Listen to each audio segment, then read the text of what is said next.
Hey guys, Mike at 10-4 Truck Insurance.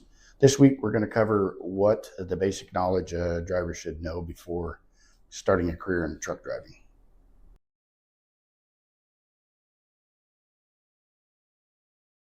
I would say knowing when you have contaminated fluid, coolant, or oil, know the difference between good and bad, what's contaminated, what's not, air leaks, fluid leaks, and some of the things you should have in your truck as far as tools. If you have a wrench set, screwdriver set, small socket set, and you can keep some tape, some zip strips, maybe a couple hose clamps, something like that for emergency repairs.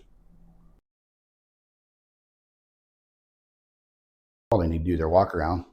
They need to check their fluids. Of course, I harp on that a lot, checking the fluids. That's making sure the truck has coolant and oil, making sure your belts are good, because that stuff will leave you sitting on the side of the road. If you don't check it out, you don't address the issues, it will leave you sitting on the side of the road.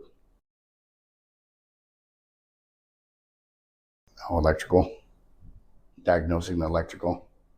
That was the toughest part. And it's even worse now than it was 35 years ago when I started doing it.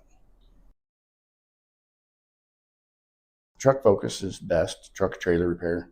There's a lot of mechanics or a lot of shops out there that are very good. You want to find a reputable shop. You can look online and see how many reviews they have. But there's a lot of shops out there that will take advantage of you too. Remember, if you have a question, put it in the comments below or send it to the email that is above, and that is askmike@104ins.com.